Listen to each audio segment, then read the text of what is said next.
Another test tayo. Feature ko lang tong ENC 645 color black. So ito yung mga bagong unit last month. And ENC 645 na DE.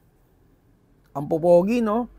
So guys, for metal, yung metal version na meron pa ba tayong brown nun? Sa brown na lang available. So ito guys, ito yung naka SBA or naka brace stock.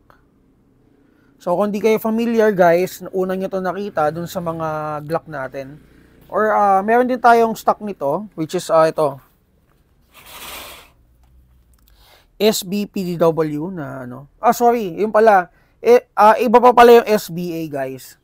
So nagkamali ako dun. PDW to.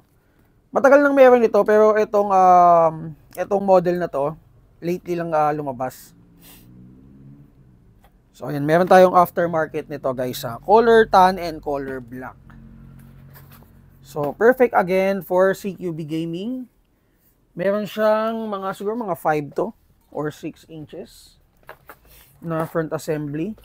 And then naka loudiner din siya or amplifier. So naka 6 inches siya na front assembly.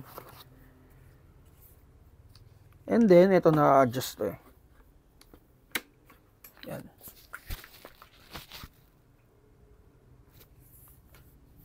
So, ito, meron na rin siyang front and rear sight. And then, ang nagpaganda dito guys is the markings. Lapit mo konti para makita nila yung detailed markings. Ayan, DD markings. And then, naka-DD grip din siya. Ito guys, hindi rubberized. May aftermarket ito, rubberized. And then, metal selector, metal bolt release, metal mag release, metal trigger, metal din ang trigger guide. And then, charging handle is metal. Same internal parts dun sa mga una natin tines. Naka-reinforce na rin ang internal parts. And then, yung shell niya guys, yung ENC shell, is quick release, pero yung system hindi. So, hindi niya siya ma-access dito sa likod. Ito, naka-rotary type chamber. Battery compartment, ang kasya lang sa kanya, again, is Tutsi type LiPo. Dito naaalis. Naalis din. So, hindi ko naalisin. Eto guys, teka. Bigpit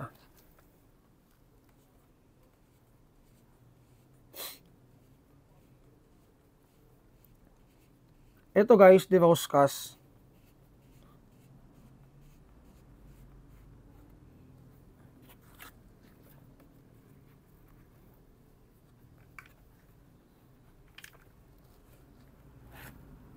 Yan, okay, nahugot ko na. So guys, ito, brace to. Parang ginaganon yan guys. Ayan, dito. Bine-brace to, ito. Sa una ko to nakita, doon sa mga pistol brace. Di ko matandaan kung anong yun kung anong kit yun. Pero doon ko siya unang nakita sa basta, una ko nakita yun sa pistol brace ang tawag dito So, ayun, parang ganun na siya. Ito medyo maliit, parang medyo nalilitan ako dito Meron itong medyo malaki. So, talagang pasok yung buong kamay mo nakaganon. Pero ito parang medyo maliit. Okay? So, yun na lang, hindi ko na lang i-explore ito masyado. And punta tayo dun sa color black. Ayan, ito yung color black. Mas astig si color black. Lapit mo onte. And so, yung mga markings kompleto. DDA M4 PDW. Markings. Ito pa pala hindi ko napakita. Teka. Yan, may markings pala siya dito. MFR. Umorder na ako guys ng pang CQ, GBBR nito. So, yung mga maghahanap ng GBBR, meron tayong darating. And mamaya guys, ipopost ko na yung mga bagong dating kahapon na accessory natin.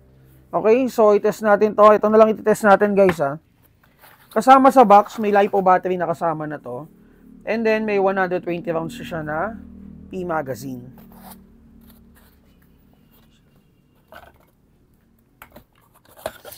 Saan ko nilagay yung battery? Ito.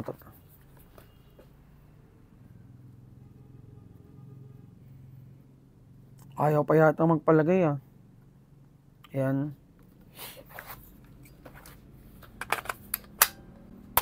Okay, game.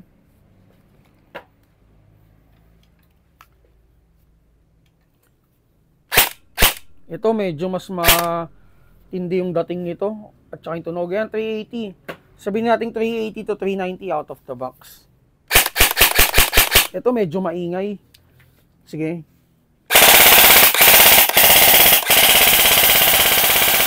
Ayun guys, ito maingay sobra. Sobrang ingay. Okay, so ayun, nagano pa yung ano ko na sobrang ingay.